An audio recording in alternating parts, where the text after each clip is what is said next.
होंगे इधर हो गया। चलिए, कंपोनेंट ऑफ सिरप, चूंकि ये बुक से पढ़ने वाला है इसलिए इसके लिए वाइट बोर्ड इस्तेमाल नहीं करते हम। Most syrup contain the following components of in addition to the purified water and any medical agent present. अच्छा, एक बात ना आपने याद रखनी है, जो मोस्ट कॉमन व्हीकल इस्तेमाल होता है सिरप में वो कौन सा है? वाटर। ठीक है ना, वाटर को आपने याद रखना है। ठीक हो गया।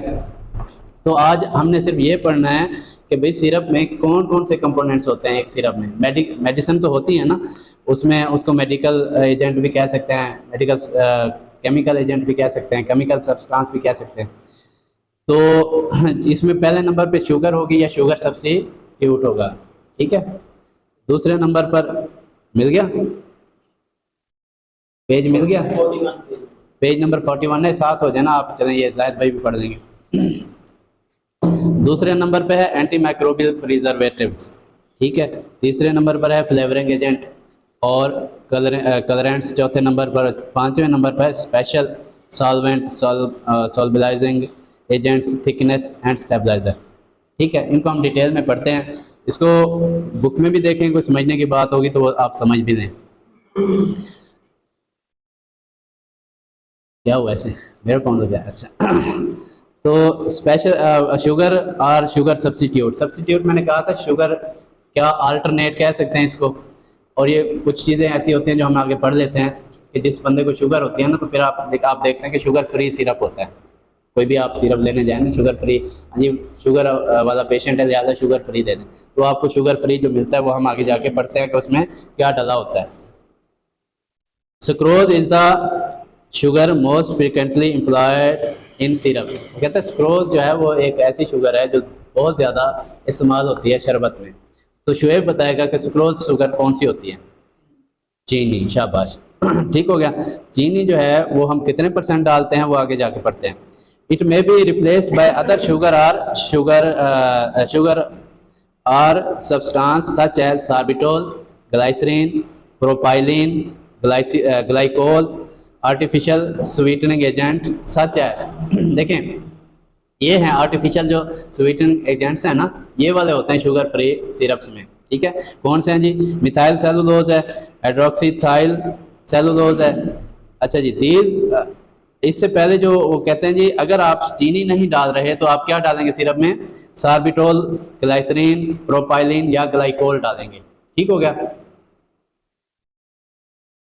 उसके कहते हैं these non sugar are used for syrup of diabetic patient. अच्छा, उसने खुद ही बता दिया कि ये जो है ना मिथाइल सेलुलोज और हाइड्रोक्साइल सेलुलोज ये डायबिटिक पेशेंट्स के लिए इस्तेमाल होते हैं।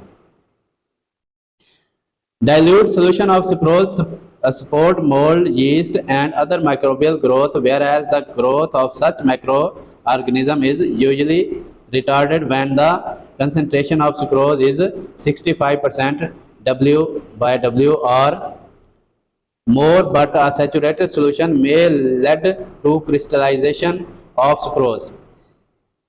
कहते हैं कि ये जो पतला यानी डाइल्यूट किस्म का सॉल्यूशन है सुक्रोज का, ये क्या करता है, इसमें मोल्ड लग सकते हैं, यीस्ट लग सकता है या कोई और माइक्रोबियल ग्रोथ इसमें हो सकती है। कहता है अगर आप इसकी कंसंट्रेशन शुगर की 65% से कम रखेंगे तो। ठीक हो गया, शुगर की कंसंट्रेशन। अच्छा, इसका जो ये पैमाना है W by W, ये भी आपने इसको लिखना भी है और याद भी करना है। बट अ सैचुरेटेड सोल्यूशन में led to crystallisation of sucrose. अगर आप चीनी ज़्यादा डाल देंगे फिर वो क्या कर लेगा? क्रिस्टल बन जाएंगे। क्रिस्टल देखे ना कभी? क्रिस्टल बन जाते हैं ऐसे, जैसे बर्फ़ नहीं, अभी कच्ची कच्ची बर्फ़ होती है, उसे आप फेंक दें नीचे तो छोटे छोटे टुकड़े बन जाते हैं। That's called crystals. ठीक हो गया। अच्छा जी, तो sucrose and other sugar give proper viscosity to formulation and also sweeten. अच्छा, वो कहते हैं कि सुक्रोज जो है ना, इसको सिरप को गाढ़ा भी बनाता है और मीठा भी बनाता है। ठीक है, इसको प्रॉपर गाढ़ा बनाता है। ठीक हो गया। A syrup contain as much as 60 to 80% sucrose. एक शरबत में तकरीबन 60 से 80% क्या होती है? सुक्रोज होती है, चीनी होती है। ठीक है, यहाँ तक समझ आ गई कि शुगर और शुगर सब्स्टिट्यूट कौन कौन से हैं और कैसे डाले जाते हैं। ठीक है, और किस किस रेशियो में डाले जाते हैं। ये रेशो आपने याद करनी है, ये इसका MCQ में पूछा जा सकता है और आपके टेस्ट में भी मैं भी पूछ सकता हूँ इसका, ठीक है। एंटी माइक्रोबियल प्रिजर्वेटिव, अच्छा सिरप वगैरह ख़राब ना हो, ठीक है, जो आप सिरप बनाते हैं वो ख़राब ना हो, तो उसके अंदर ख़राबी से बचने के लिए, किसी भी माइक्रोब से बचने के लिए, मोल्ड लग सकता है, यीस्ट लग सकता है, कोई बैक्टीरिया लग सकता है, वायरस लग सकता है, तो उससे बचाने के लिए आप क्या डालते हो, उनके अंदर एंटी माइक्रोबियल प्रिजर्वेटिव्स डालते हो, ठीक हो गया। कहते हैं जी sucrose concentration of syrup is itself anti microbial because it exert a great osmotic pressure on microbes to draw water out of them thus dehydrating them. कहते हैं जी सुक्रोज जो है ये खुद एंटी माइक्रोबियल जो है क्या है, ये खुद ही एंटी माइक्रोबियल है, यानी माइक्रोब्स को नेड़े नहीं आने देता, नज़दीक नहीं आने देता, क्योंकि इसका जो ऑस्मोटिक प्रेशर है ना वो उनको अंदर नहीं आने देता। ऑस्मोटिक प्रेशर अगर कम होगा फिर वो आ सकते हैं। Commonly used preservative with their effective concentration are benzoic acid, sodium benzoate। अच्छा इनकी रेशो लिखी हुई है, ये रेशो आपने याद करनी है। ये दो बेंजोइक एसिड और सोडियम बेंजोएट जो डले हुए हैं इसके अंदर प्रिजर्वेटिव, इनका जो आपने ये रेशो लिखी हुई है 0.1 से 0.2%, दोनों ही एक ही परसेंटेज पे डले हुए हैं, ठीक है। तो ये आपने परसेंटेज याद रखनी है, इसी तरह ही आपने सीरम में डालना है और इसी तरह ही पेपर में लिखना है। Various combination of methyl propyl and butyl parabens totally about. अच्छा कुछ और कम्बिनेशन है जिनमें मिथाइल है, प्रोपाइल है या ब्यूटाइल है तो इसका जो है वो कहते हैं ये सिर्फ 1% डलता है, इतना 1%, ठीक हो गया। उसके बाद फ्लेवरेंट्स, इसको हम ऑलरेडी पढ़ चुके हैं, मजीद इसको डिस्कस कर लेते हैं।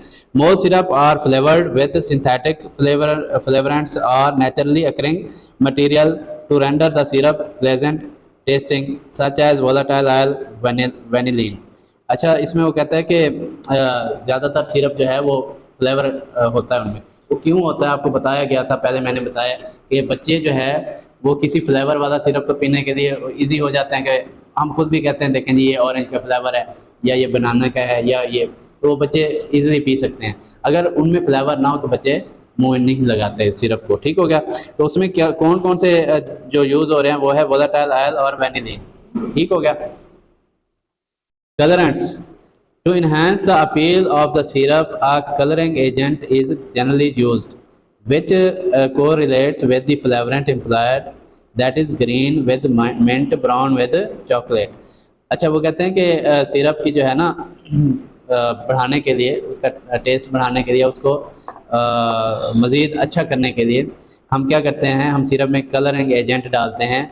उन एजेंट्स में जो है हम ये ज़रूर याद रखते हैं कि इसका जो फ्लेवर है, ठीक है, उस जैसा ही कलर होना चाहिए। मैंगो का फ्लेवर है तो मैंगो जैसा कलर होगा यानी पीला, और अगर ऑरेंज का फ्लेवर है तो ऑरेंज जैसा कलर होगा, ऑरेंज कलर का, ठीक है।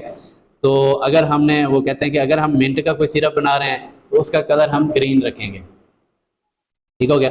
और अगर हम चॉकलेट का कोई सिरप, चॉकलेट का जो है वो कलर डाल रहे हैं यानी चॉकलेट कलर, तो ब्राउन कलर, तो उसमें जो फ्लेवर होगा वो चॉकलेट का होना चाहिए, ठीक हो गया। कहते हैं the colours use should be water soluble. अच्छा कलर जो आपने इस्तेमाल करने हैं वो क्या होने चाहिए, एक तो वाटर सॉल्युबल होने चाहिए, non reactive with other component, यानी किसी भी और कंपोनेंट से वो रिएक्ट ना करें। ऐसा ना हो जैसे हम एसिड को इसमें अल्कलाइन में मिलाते हैं तो रिएक्शन हो जाती है, ठीक है, ऐसा ना हो वो कि उसमें आप मिलाएं और रिएक्शन हो जाए और सिरप खराब हो जाए, ऐसा ना हो। उसके बाद क्या है जी, colour stable at pH range and under light intensity. एक तो उसकी पीएच जो है वो स्टेबल होनी चाहिए, यानी कलर उस पीएच पे बराबर का हो। दूसरा लाइट की जो है वो इंटेंसिटी ना हो, मतलब कि जैसे मैंने उस दिन शीशी का जिक्र किया था, एम्बर कलर की शीशी में आप सिरप डालते हो तो उससे लाइट अंदर नहीं जाती अंदर, ठीक है। एम्बर कलर बताया था ना शरबत का